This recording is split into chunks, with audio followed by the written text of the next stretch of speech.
임상심리사 2급 필기 제4과목 임상심리학 2015년 제3회 기출문제 1.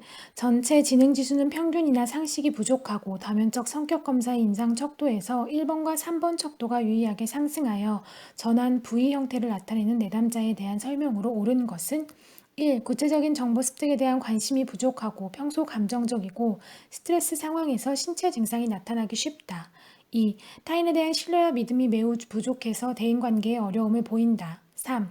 불안 수준이 매우 높아 특정 대상이나 상황에 대한 공포 경험이 빈번하기 쉽다. 4. 망각, 환각 등의 정신증적 증상이 나타나기 쉽다. 정답 1. 해설.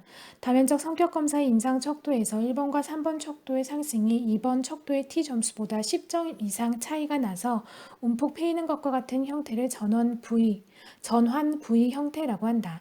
이것은 11.3, 3.1 코드 타입에서 가장 두드러지게 발생한다.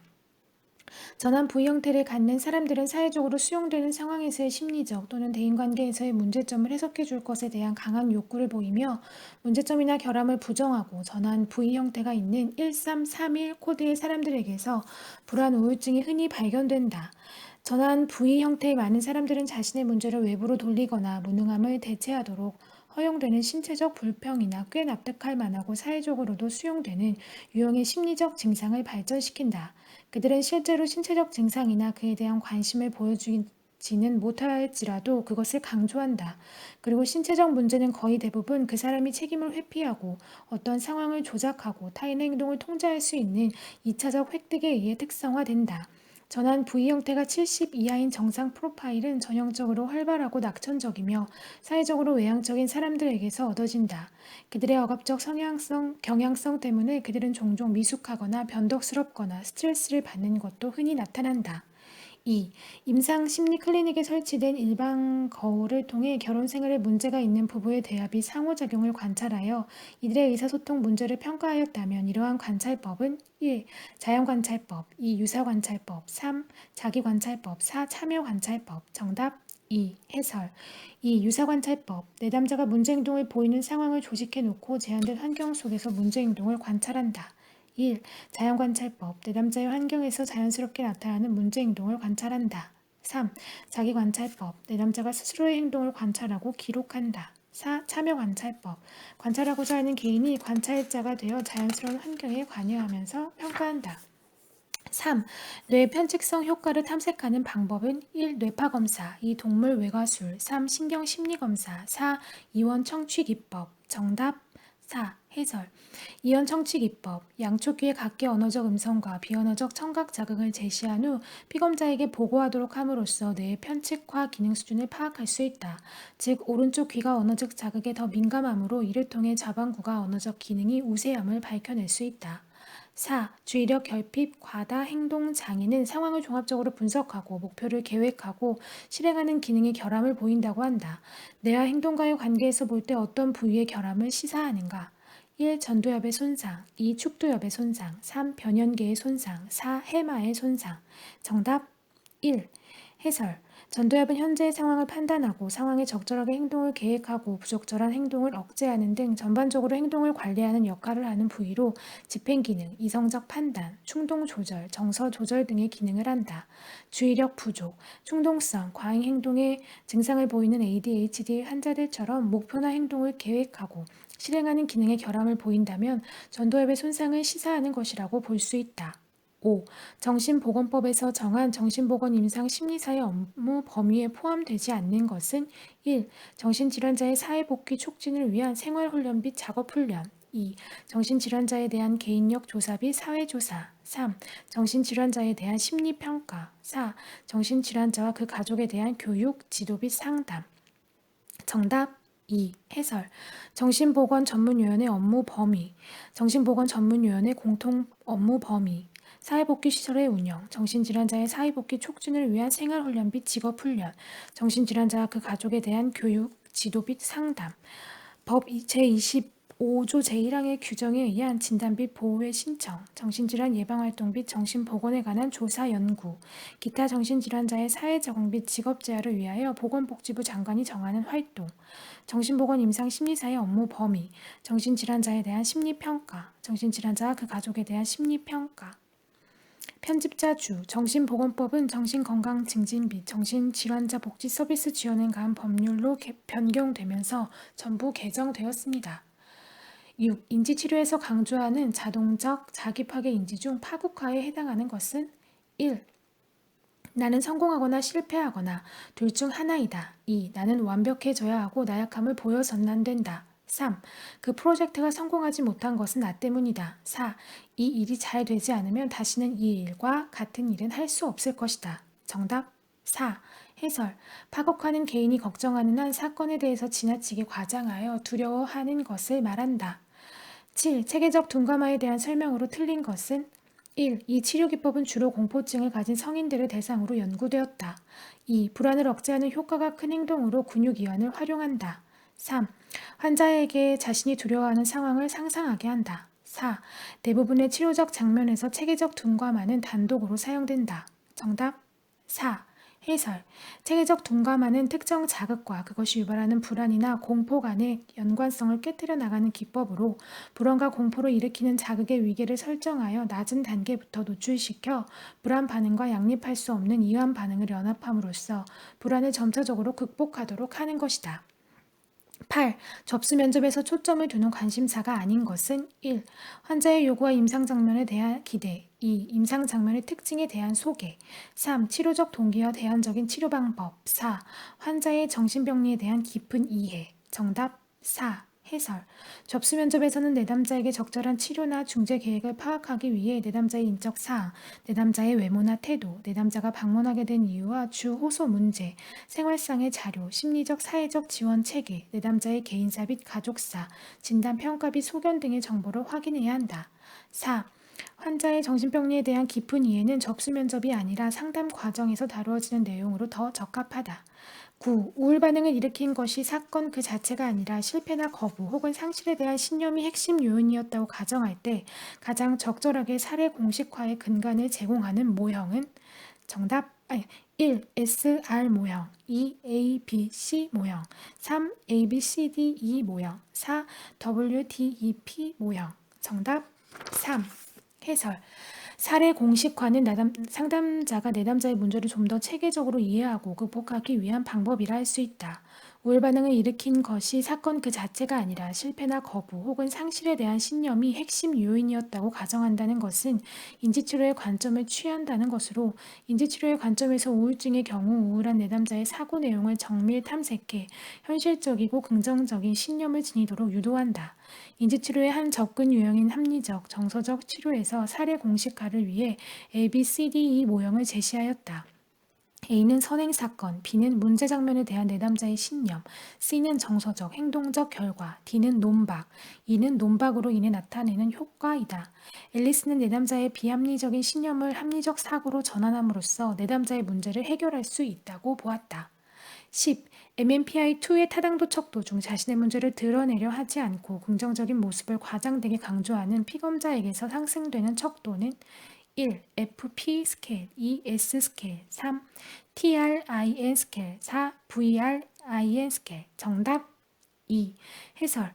S 척도는 과장된 자기제시 척도로서 자기 자신을 매우 정직하며 책임감 있고 심리적인 문제와 도덕적인 결점이 거의 없고 다른 사람들과 매우 잘 어울리는 사람인 것처럼 드러내려는 경향을 평가하기 위해서 개발한 척도이다. 인사 선발, 자녀 양육권 평가 등의 장면에서 흔히 관찰된다. 11. 행동치료의 기법 중 고전적 조건 형성을 이용한 것은 1. 처벌 2. 혐오치료 3. 토큰 경제 4. 타임아웃 정답 2. 해설 2. 혐오치료 고전적 조건 형성의 원리를 이용한 역조건 형성의 일종으로 문제 행동을 할 때마다 혐오스러운 자극을 주어 문제 행동을 줄이도록 하는 기법이다. 1. 처벌 강화와 달리 반응의 결과가 뒤따르는 반응의 빈도를 감소시키는 것이다.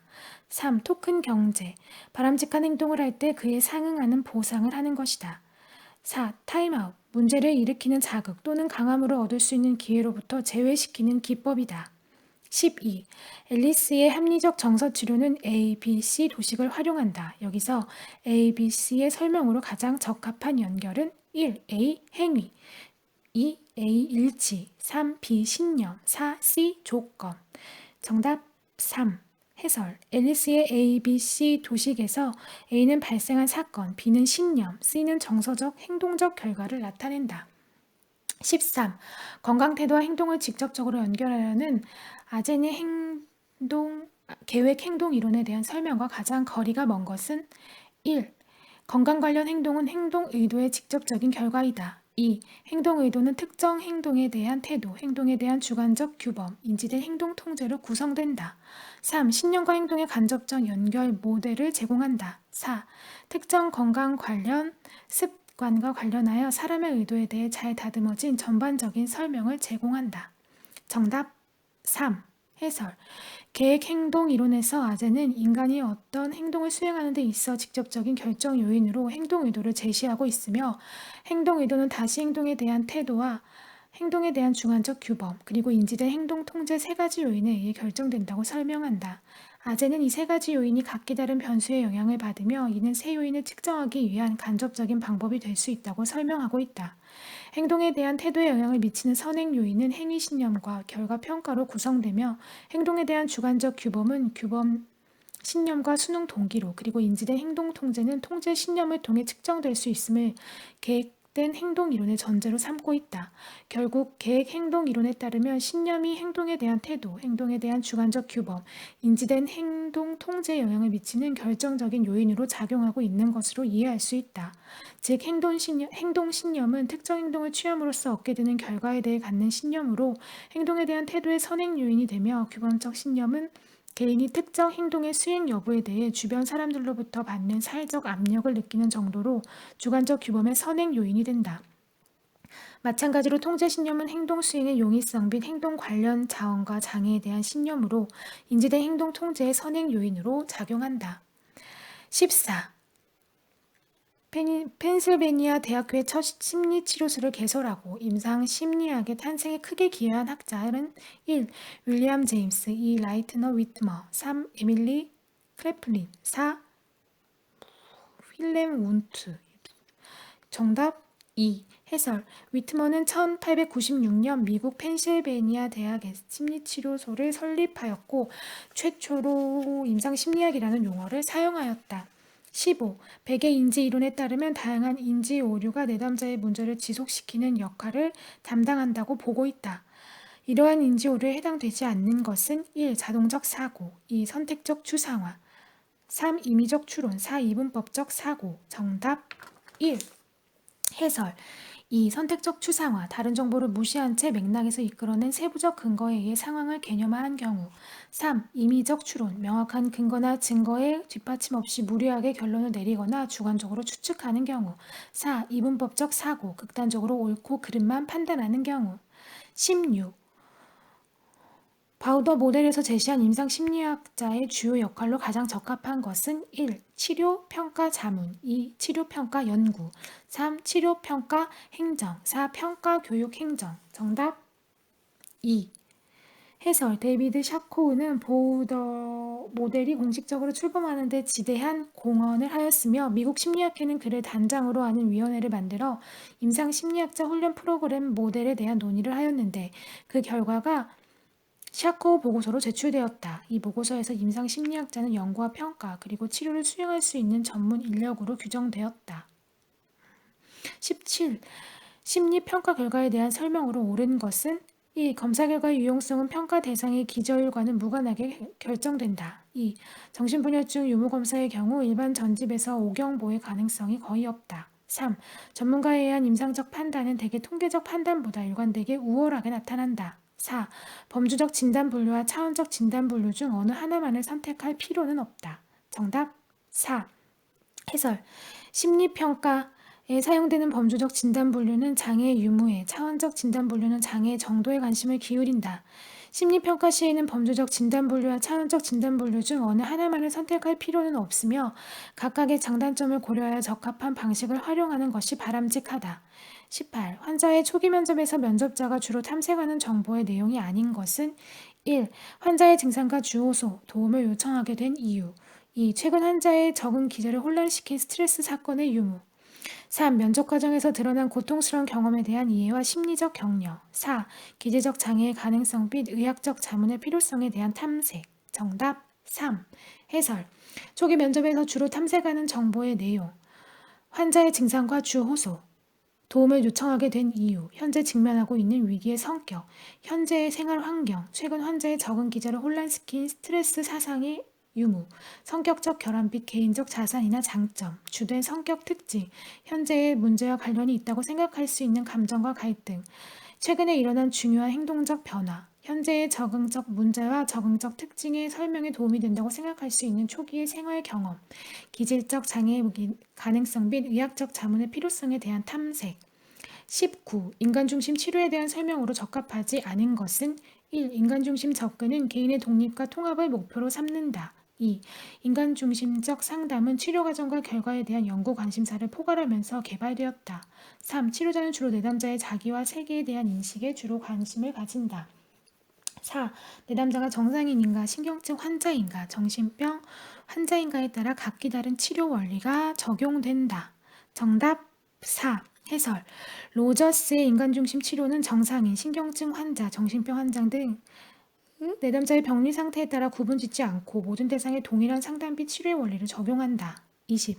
심리학적 자문의 예로 틀린 것은 1.